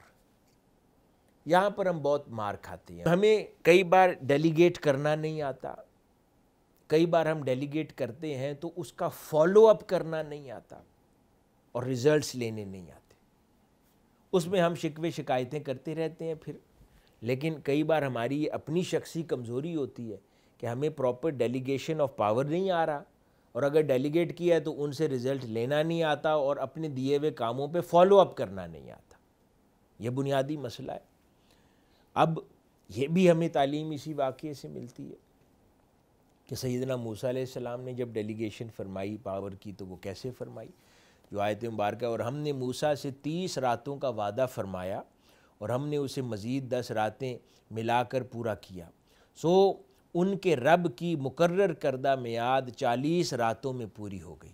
اور موسیٰ علیہ السلام نے اپنے بھائی ہارون سے فرمایا تم اس دوران میری قوم میں میرے جانشین رہنا اور ان کی اصلاح کرتے رہنا اور فساد کرنے والوں کی راہ پر نہ چلنا، یعنی انہیں اس راہ پر نہ چلنے دینا، یعنی ان کے محافظ بن کے رہنا اور کام کرتے رہنا. اب یہ سیدنا موسیٰ علیہ السلام نے ڈیلیگیشن آف پاور فرمائی. اب جو ڈیلیگیشن آف پاور ہے وہ کچھ تقاضے کرتی ہے کہ جب آپ ڈیلیگیشن آف پاور کر رہے ہیں تو کلیئرٹی آف آبجیکٹیو ہونا چاہیے. جس کو آپ ذمہ داری سونپ رہے ہیں اس کو صحیح بات بتائیں، پورا اس کا جورسڈکشن کیا ہے، اس نے کیا کام کرنا ہے، کتنا کرنا ہے، کیا نہیں کرنا. یہ آپ کی کمیونیکیشن سکل پہ ڈیپینڈ کرتا ہے کہ اگر آپ اس کو صحیح طرح سمجھا کے بات کریں گے تو اس کے اوپر فالو اپ بھی مناسب طریقے سے کر پائیں گے. اور اگر آپ نے ڈیلیگیٹ کرتے ہوئے پاور اس کو صحیح سمجھایا ہی نہیں ہے اور اپنے ذہن میں ہی ایک گمان بنا لیا ہے کہ کیونکہ میں بات سمجھ گیا ہوں، میرے تھوڑے لفظوں میں یہ بھی سمجھ گیا ہوگا، تو اس کا نتیجہ نقصان بھی ہو سکتا ہے. تو اس لیے ناگزیر ہے کہ کلیئرٹی سے کمیونیکیٹ کریں کہ جو میں کیا جورسڈکشن آپ کو دے کر بھیج رہا ہوں، کس کو آپ نے ایکسیڈ نہیں کرنا. یہ ڈیلیگیشن ہونی چاہیے. یہ آپ کو ڈیلیگیشن آف پاور مرکز کرتا ہے. مرکز delegation of power regional councils کو کرتا ہے، جیسے ایشین کاؤنسل ہے، وہ آگے این ای سیز کو کرتی ہے، این ای سیز آگے ایل ای سیز کو کرتی ہے. تو یہ ہیرارکی ہے. ڈیلیگیٹ کرتے ہوئے لحاظ رکھنا، اور جن کو ڈیلیگیٹ کیا گیا ہے ان کو بھی ان کی ذمہ داری ہے کہ اس کو پھر اکارڈنگ ٹو رولز اور اپنی لیمیٹیشنز کے لحاظ میں کام کرنا. ادھر اطاعت امیر کا تصور بھی آ جاتا ہے کہ ڈیلیگیشن اور رسپانسبلٹیز کو نبھاتے ہوئے کن چیزوں کا خیال رکھا جائے. تو میں نے عرض کیا کہ ایک کلیئرٹی کا ہونا ضروری ہے، جورسڈکشن کا پتہ ہونا ضروری ہے، اور کیا کام نہیں کرنا، ان ساری چیزوں پر واقفیت ضروری ہے. تو اب خاص بات جو ڈیلیگیشن کے اندر ہمیں اس آیت سے ملتی ہے کہ جب سیدنا موسیٰ علیہ السلام واپس لوٹ کر آئے تو دیکھا کہ وہ جو سامری تھا اس نے قوم کو گمراہ کر دیا ہوا تھا، اور وہ جس حالت میں قوم کو چھوڑ کر گئے تھے اس حالت میں اپنی قوم کو نہ پایا، یعنی بگڑا ہوا پایا. یعنی تنظیمی زبان میں بات کریں کہ تنظیمی کام حالات بہتر نہ پائے. اب اس پر سیدنا موسیٰ علیہ السلام نے، تو موسیٰ نے عرض کیا، اللہ رب العزت کی حضور حالات دے کے اب اس میں بہت کمال سبق عطا ہو رہا ہے غور کرنے والا. اب وہ تو کہہ سکتے تھے میں 40 دن یہاں تھا نہیں، بڑی خاص بات ہے، وہ کہہ سکتے تھے کہ میں 40 دن یہاں پر تھا نہیں. اب پیچھے ذمہ دار تو ہارون تھا، لیکن انہوں نے یوں نہیں سمجھا. اللہ رب العزت کی حضور فوری معافی کے خواستگار ہوئے اور عرض کیا کہ اے میرے رب مجھے اور میرے بھائی کو معاف فرما دے. خود براہ راست ذمہ داری نہیں ہے، وہ 40 دن موجود نہیں ہے، لیکن یہاں پر ہمیں سبق دے رہے ہیں کہ ذمہ داری اتھارٹی کا تصور یہ ہے کہ آپ کی ڈیلیگیٹڈ لوگ بھی غلطی کریں تو یو آر رسپانسبل. اون کرنا ہر فالٹ کو، یہ نہیں کہ میں تو تھا ہی نہیں وہاں پر. اگر آپ اس ریجن پہ ہیڈ ہیں تو نیچے کچھ بھی ہو رہا ہے، آپ اگر کسی ملک کے سربراہ ہیں، کسی علاقائی شہری تنظیم کے سربراہ ہیں، اس کے نیچے کچھ بھی ہو رہا ہے، یو آر رسپانسبل. اس وجہ سے سیدنا موسیٰ علیہ السلام نے جو تصور ہمیں دیا ہے بہت خاص، وہ یہ تصور ہے کہ آپ نے اتھارٹی اور رسپانسبلٹی ان دو چیزوں کو الگ سمجھایا ہے. اتھارٹی ٹرانسفر کرنے سے رسپانسبلٹی ٹرانسفر نہیں ہو جاتی. آپ نے فار اے وائل اتھارٹی کسی کو دی ہے، but you stand responsible. Responsibility آپ کی ہے، آپ نے انتخاب کیا ہے کہ کس کو ڈیلیگیٹ کرنا ہے آپ نے، لیکن وہ رسپانسبلٹی آپ کی اسٹینڈ کرتی ہے کیونکہ آپ کا انتخاب ہے وہ. تو اس وجہ سے جیسے ہم کئی بار ملکی حالات کی بات نہیں کرتے، مختلف، اب تو خیر چینج ہو گیا ٹائم، تو لیکن ہم مختلف حالات میں وہ جس طرح باقی گورنمنٹ کو ہیڈ آف دا گورنمنٹ سے جدا کر کے لوگ بیان کرتے رہے ہیں کہ فلاں شخص تو صحیح ہے، اس کی ٹیم ٹھیک نہیں ہے. تو یہ سیدنا موسیٰ علیہ السلام کا تصور ہے کہ اتھارٹی اور رسپانسبلٹی ان دونوں چیزوں کو سمجھنا ناگزیر ہے. اگر کوئی نیچے بیڈ پرفارم کر رہا ہے، you stand still responsible for it, کیونکہ اتھارٹی آپ نے ڈیلیگیٹ کی ہے. اور پھر اس رسپانسبلٹی میں جو دوسرا سبق ہمیں مل رہا ہے کہ اس میں کوئی شرم کی بات نہیں ہے کہ اگر غلطی کا احساس ہو جائے تو فوری اللہ پاک کے حضور رجوع کر کے یا اپنی سینئر یا اتھارٹی کی طرف رجوع کر کے اپنی غلطی کا احساس کر کے مانا اور پھر اس میں اصلاح کی کوشش کی. جیسے سیدنا موسیٰ علیہ السلام نے فوری اللہ پاک کے حضور عرض کیا کہ میرے مولا مجھے اور میرے بھائی کو معاف فرما دے اور ہم اپنی رحمت کے دامن میں داخل فرما لے، اور تو سب سے بڑھ کر رحم فرمانے والا. اسی طرح پھر جس کو ڈیلیگیشن آف پاور کرتے ہیں اس کو پھر انڈوس کرتے ہیں، اس کو بیکنگ مہیا کرتے ہیں، اس کو اسٹرینتھن کرتے ہیں، طاقتور کرتے ہیں تاکہ وہ صحیح معنوں میں اپنا کام انجام کر کے. یہاں پر مرکز کا عمل دخل ہے کہ جو آپ کی ایل ای سیز ہیں، این ای سیز ہیں، مرکز ہے، ایشین کاؤنسل ہے، ان کے پیچھے جیسے اللہ پاک نے فرمایا کہ ہم نے ہارون اور موسیٰ کو پھر اپنی نشانیاں دے کر فرعون کے دربار میں بھیجا، یعنی پوری بیکنگ دی تاکہ اسے پتہ ہو کہ یہ خدا کے نمائندے ہیں. اسی طرح جب علاقائی طور پر یا ایشین کاؤنسل ہے یا دیگر کاؤنسلز ہیں جب علاقے میں اپنی تنظیمات بنائیں تو ان کے ساتھ سٹینڈ کرنا، ان کو اسٹرینتھن کرنا، ان کو بیکنگ دینا، یہ پھر ناگزیر ہو جاتا ہے. یہ بھی اللہ پاک کی سنت ہے کہ جس کو نمائندہ بنا کر بھیجو پھر اسے طاقتور کرو، اس کو نشانیوں کے ساتھ بھیجو، اس کو کانفیڈنس کے ساتھ بھیجو، اس کو اتھارٹی کے ساتھ بھیجو تاکہ وہ آپ کے بہاف پر پھر عمل درآمد کر سکے اور کام کر سکے. تو یہ بھی عام امور میں سے اسی طرح آ جاتا ہے. اسی طرح آگے پھر فرمایا، ارشاد ہوا ہرگز نہیں، پس تم دونوں ہماری نشانیاں لے کر جاؤ، بے شک ہم تمہارے ساتھ ہر بات سننے والے ہیں. سبحان اللہ. اللہ پاک فرما رہا ہے یہاں پر بھی وہی انڈوسمنٹ کی بات ہو رہی ہے، بیکنگ مہیا کرنے کی، اور ساتھ فرما رہا ہے کہ بے شک جا کے کام کرو، ہم پھر بھی سن رہے ہیں، لیکن جا کے کام بھی کرنا ہے، واپس آ کے رپورٹ بھی کرنا ہے. یہ الگ بات ہے کہ ہم انڈیپینڈنٹلی بھی اس کو جانتے ہیں، لیکن اس کے باوجود ایک نظام کی طرف اشارہ کیا جا رہا ہے. پھر آگے ارشاد فرمایا، پس تم دونوں فرعون کے پاس جاؤ اور کہو ہم سارے جہانوں کے پروردگار کے بھیجے ہوئے رسول ہیں، یعنی اس کی طرف اشارہ کہ وہ بیکنگ جو میں نے عرض کیا اور سپورٹ جو میکنزم ہے اس کی طرف اشارہ کیا جا رہا ہے. تو ناظرین محترم، اسی طرح ہارون علیہ السلام نے جب وہ ان کو رسپانسبل ٹھہرایا تو ان کی جواب طلبی کی سیدنا موسیٰ علیہ السلام نے. تو جب ٹیم بلڈنگ ہے تو ٹیم بلڈنگ کے نتیجے میں جب کوئی کسی کو ڈیلیگیشن آف پاور کرتا ہے، آگے رسپانسبلٹی سونپتا ہے، تو اس کی جواب طلبی کے لیے تیار بھی رہنا چاہیے، اسے مائنڈ نہیں کرنا چاہیے۔ یہ تعلیم بھی ہمیں قرآن مجید سے میسر آتی ہے۔ اگر کسی تنظیم کو یا کسی تنظیمی صدر کو مرکز جواب طلبی کسی مسئلے پر کرتا ہے، کیونکہ اب وہ ایک نظام کا حصہ ہے، بے شک وہ ایک والنٹیئر ورک ہے، یہ بھی سارے لوگ جنہیں اللہ اور اس کا رسول صلی اللہ علیہ وآلہ وسلم چنتے ہیں، یا اللہ پاک پرانی امتوں میں جن انبیاء کو چنتا رہا ہے اپنے دین کے لیے، یہ کوئی فائنینشیل جابز تو نہیں تھیں، یہ تو معاشرتی ذمہ داریاں تھیں جو ادا کرتے آئے ہیں، یہ تو ایک کمیونٹی لیڈرشپ رول تھا جو اللہ پاک نے انہیں عطا کیا تھا، جو والنٹیرلی کرتے تھے۔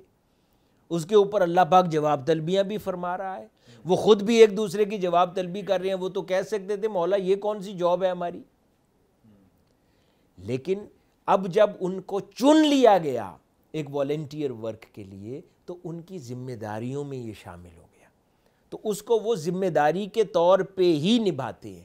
وہاں پر پھر اگر یہ سیدنا موسیٰ علیہ السلام جب واپس آئے بگڑے حالات دیکھے تو انہوں نے سختی کے ساتھ سیدنا ہارون علیہ السلام کی انہوں نے جواب طلبی کی، بلکہ ان کو ان کی داڑھی سے پکڑ لیا، گرفت کی۔ اس پر سیدنا ہارون علیہ السلام نے پوری وضاحت ان کو بیان کی، ان کے غصے کو ٹھنڈا کیا۔ تو یہ بھی جواب طلبی کا تصور ہے، گرفت کا تصور ہے کہ سینئرز جو ہیں، چاہے پھر وہ آپ کی تنظیم کا انڈیویجول صدر ہو، اس کے اوپر آپ کی چاہے ایل ای سی کے اوپر این ای سی ہو، این ای سی کے اوپر آپ کی ریجنل کاؤنسل ہو، اس کے اوپر ڈی ایف اے ہو، مرکز ہو، یہ تسلسل ہے کہ جہاں جواب طلبی ہو، کیونکہ یہ ایک والنٹیئر ورک کا میکنزم ہے جو قرآن نے دیا ہے، ہم پورے سسٹم کے تحت اس میں داخل ہوئے ہیں۔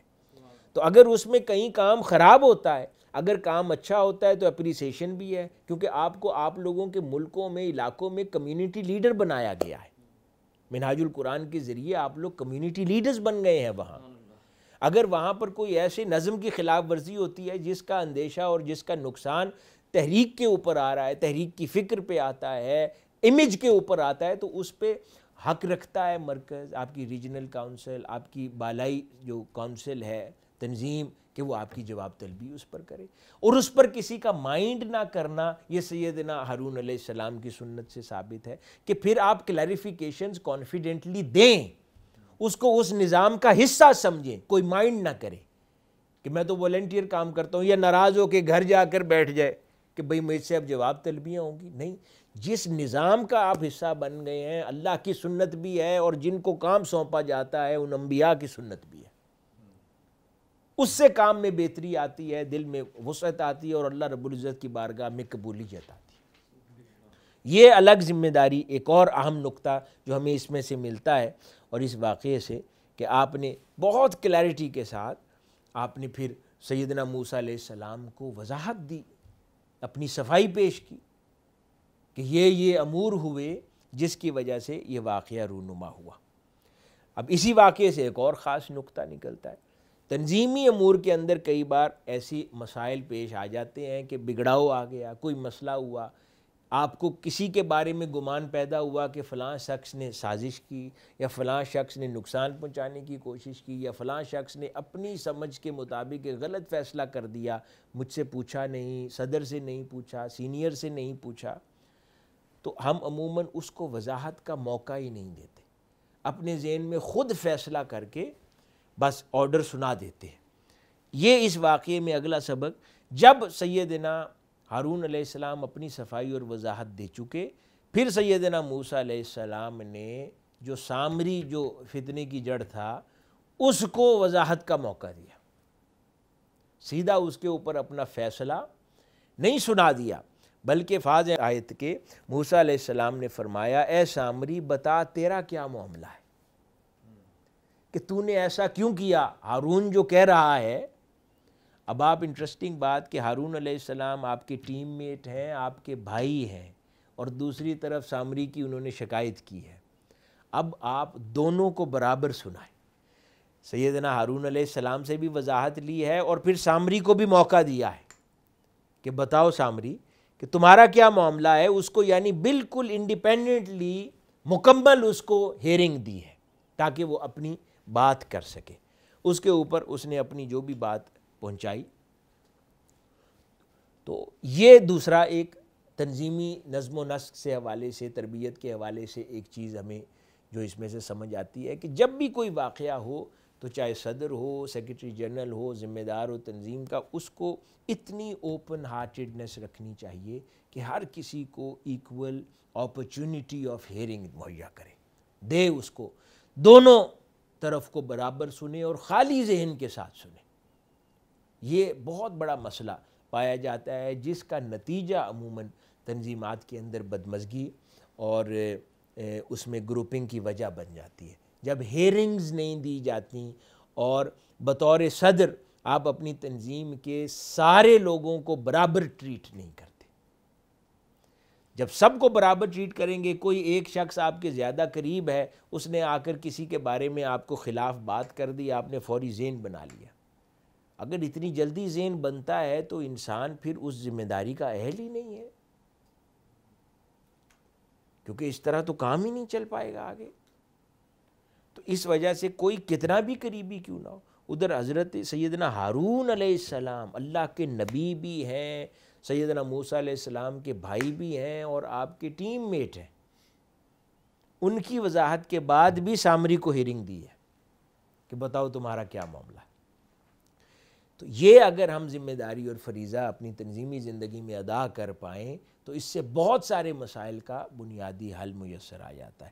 اور آخری نقطہ کہ ٹیم یا چناؤ یا انتخاب جن کا کیا جاتا ہے، چاہے کسی علاقے میں صدارت کے لیے کیا جائے یا کسی ریجن میں ذمہ داری کے لیے کیا جائے، کسی کاؤنسل پہ کسی عہدے پر کیا جائے یا آپ آگے کسی جگہ پر کرتے ہیں، تو وہ کیا عموماً کرائیٹیریا ہونا چاہیے یا ہوا کرتا ہے جس کی روشنی میں ایسا انتخاب کیا جاتا ہے۔ قرآن مجید ہمیں وہ کرائیٹیریا کیا بتاتا ہے؟ قرآن مجید کے اکارڈنگ وہ کرائیٹیریا اس آیت مبارکہ سے انفر ہوتا ہے کہ وہ واقعہ یاد کریں کہ جب سیدنا موسیٰ علیہ السلام ایک کنویں کے پاس تشریف لے گئے تو دو خواتین وہاں کھڑی تھی، سیدنا شعیب علیہ السلام کی صاحبزادیاں، ان کو کوئی جانوروں کو پانی نہیں پلانے دیتا تھا، آپ نے انہیں پانی پلایا، اسسٹ کیا۔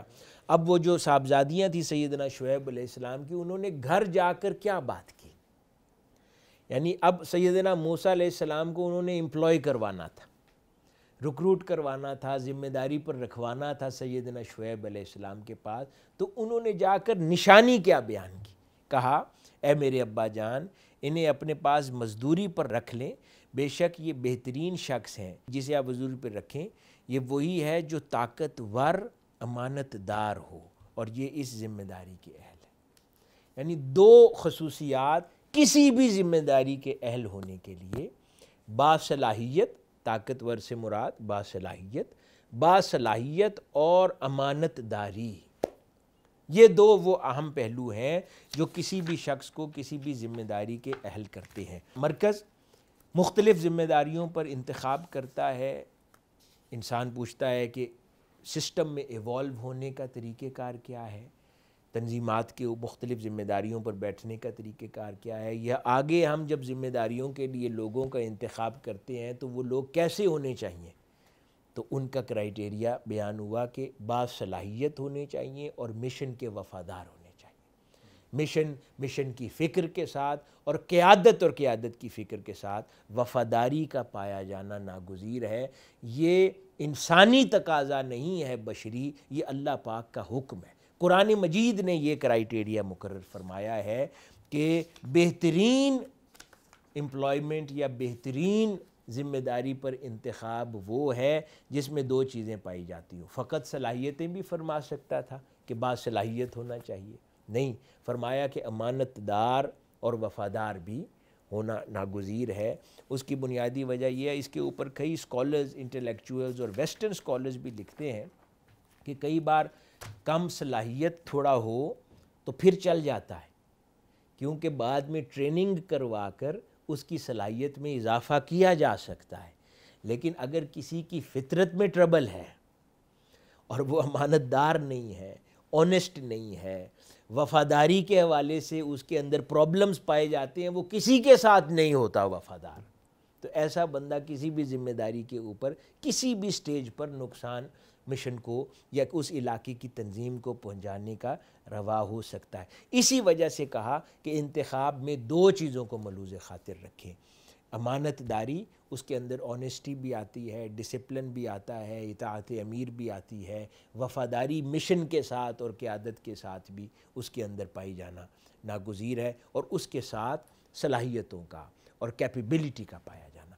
تو مرکز جب دیکھتا ہے تنظیمات کو، آگے تنظیمات جب افراد کو اس میں ذمہ داریوں کے انتخاب کے لیے دیکھتی ہیں، تو ان دونوں چیزوں کے امتزاج کا ہونا ناگزیر ہے، اور یہ وہ کرائیٹیریا اور ایک شناخت ہوتی ہے کہ جس سے اس کو انتخاب کیا جاتا ہے، اور یہ قرآن مجید کا عطا کردہ قانون ہے۔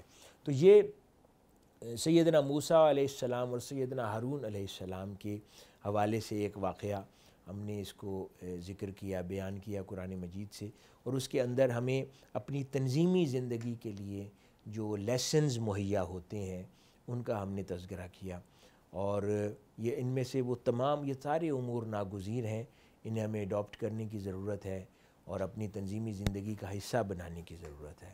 اللہ پاک ہم سب کا حامی و ناصر ہو، اور جو باتیں ہم نے کی ہیں اللہ پاک ان پر ہمیں ہمیشہ عمل پیرا رہنے کی توفیق عطا فرمائے، ہماری تنظیمی سمجھ بوجھ میں اللہ پاک اضافہ کرے، اور تنظیمی نظم و نسق میں اللہ پاک اضافہ کرے، اور جہاں جہاں پر بھی مختلف ذمہ داریوں پر بیٹھے ہوئے افراد اپنے کام انجام دے رہے ہیں، اللہ پاک آپ سب کی توفیقات میں اضافہ فرمائے، اور ان تمام ممالک میں جو یہاں پر موجود ہیں اور اس کے سوا بھی پوری دنیا میں جہاں جہاں تحریک منہاج القرآن، اس کی تنظیمات، مراکز، انسٹیٹیوشنز کام کر رہے ہیں، اللہ پاک ان تمام کو دن دگنی رات چوگنی ترقی عطا فرمائے اور بلندی عطا فرمائے، اور لوگوں میں حضور شیخ الاسلام کی فکر کو زیادہ سے زیادہ عام فرمائے، اور جتنے لوگ کوششوں میں مصروف ہیں، اس کی خدمت میں مصروف ہیں، ان سب کی خدمت کو اللہ پاک اپنی بارگاہ میں قبول فرمائے۔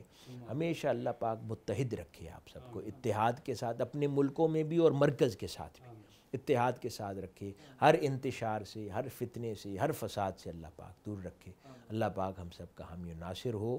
اور میں آخر میں مبارکباد دیتا ہوں ایشین کونسل کو اور ڈی ایف اے کو اس شاندار پروگرام کے انعقاد پر، اور تمام شرکاء کو کہ آپ سب لوگوں نے وقت نکالا اور اس ساری چیز کا حصہ بنے۔ اللہ پاک ہم سب کا حامی و ناصر ہو۔ السلام علیکم ورحمۃ اللہ وبرکاتہ۔